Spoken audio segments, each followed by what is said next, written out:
Naglagay ng mga opisyal sa Jerusalem. Ikapitong kabanata. Nang matapos na ang pader ng lungsod at naikabit na ang mga pinto nito, itinalaga sa tungkulin nila ang mga gwardya ng mga pintuan ng lungsod, ang mga mangaawit at ang mga Levita. Ibinigay ko ang tungkulin ng pamamahala sa Jerusalem sa kapatid kong si Hanani, kasama si Hanania, na commander ng mga gwardya sa buong palasyo. Pinili ko si Hanania dahil mapagkakatiwalaan siya at may takot sa Diyos higit sa karamihan. Sinabi ko sa kanila, huwag niyong pabayaang nakabukas ang mga pintuan ng lungsod kapag tanghaling tapat, kahit may mga gwardya pa na nagbabantay. Dapat nakasara ito at nakakandado. Maglagay din kayo ng mga gwardya mula sa mga mamamayan ng Jerusalem. Ang iba sa kanila ay ilagay sa pader na malapit sa mga bahay nila, at ang iba naman ay ilagay sa ibang bahagi ng pader. Ang talaan ng mga tao na bumalik mula sa pagkabihag. Napakalawak noon ang lungsod ng Jerusalem, pero kakaunti lang ang mga naninirahan doon at kakaunti rin ang mga bahay. Kaya ipinaisip ng aking Diyos sa akin na tipunin ang mga pinuno, mga opisyal at iba pang mga naninirahan para maitala sila ayon sa bawat pamilya. Nakita ko ang listahan ng mga pamilya na unang bumalik mula sa pagkabihag. Ito ang nakatala roon. Ang mga sumusunod ay ang mga Israelita sa probinsya ng Huda na binihag noon ni Haring Nebuchadnezzar at dinala sa Babylonia. Ngayon umalis na sila sa lugar na iyon at bumalik na sa Jerusalem at sa sarili nilang mga bayan sa Huda. Ang namuno sa pagbalik nila sa Jerusalem ay sina Zerubabel, Jeshua, Nehemias, Azaria, Raamias, Nahamani, Mordecai, Bilshan, Mesperet, Bigvai, Nehum, at Baana. Ito ang talaan ng mga mamamayan ng Israel na bumalik mula sa pagkabihag. Mga angka ni Paros, 2,172. Shefatia, 372. Ara, 652. Pahat Moab mula sa mga pamilya ni Jeshua at ni Joab, 2,818. Elam, 1,254. Zatu, 845. Zakai, 760. Binwi, 648. Bebay, 628. Azgad, 2,322. Adonikam, 667. Bigvai, 2,067. Adin, 655. Ater na tinatawag ding Hezekiah, 78. Hashum, 328. Bezai, 324. Harif, 112. Gibeon, 75. Ito ang bilang ng mga tao na bumalik mula sa pagkabihag, na ang mga ninuno ay nakatira sa mga sumusunod na bayan: Bethlehem at Netofa, 188. Anatot, 128. Bet Asmavet, 42. Kiryat Jearim, Kefira, at Beerot, 743. Rama at Geba, 621.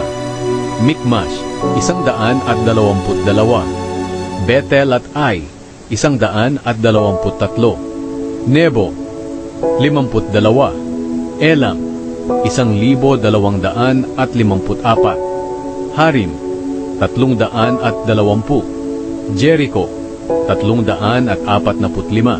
Lod, Hadid at Ono, 721. Sinaa, 3,930. Ito ang mga angkan ng mga pari na bumalik mula sa pagkabihag. Mga angkan ni Jedaya mula sa pamilya ni Jeshua, 773. Imer, 1,052. Pashur, 1,247. Harim, 1,017. Ito ang mga lahi ng mga Levita na bumalik din mula sa pagkabihag. Mga angkan ni na Jeshua at Kadmiel mula sa pamilya ni Hodavia, 74. Mga awit sa templo na mga angkan ni Asaf, 148. Mga gwardya ng pintuan ng templo na mga angkan ni na Shalom, Ater, Talmon, Akub, Hatita, at Shobay, 138. Ito ang mga angkan ng mga utusan sa templo na bumalik din mula sa pagkabihag: Ziha, Hasufa, Tabaot, Keros, Siya, Padon, Lebana, Hagaba, Shalmai, Hanan, Gidel, Gahar, Reaya, Rezin, Nekoda, Gazam, Usa, Pasea, Besai, Meunim, Nefusim, Bakbuk, Akufa, Harpur, Bazlut, Mehida, Harsha, Barkos, Sisera, Tema, Nezya at Hatifa.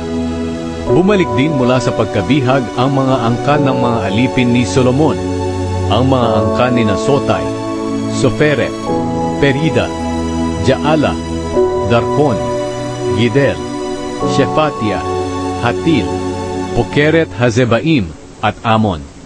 Ang kabuuang bilang ng mga angkan ng mga utusan sa templo at mga angkan ng mga alipin ni Solomon ay 372.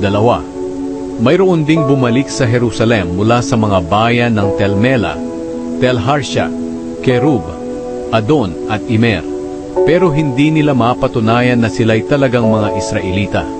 Sila ang mga angkan ni Delaya, Tobia at Nekoda, 642. Hindi rin mapatunayan ng mga angkan ni Hobaya, Hakoz at Barzilai na mga pari sila. Nang nag-asawa si Barzilai, dinala niya ang pangalan ng biyenan niyang si Barzilai na taga-Gilead.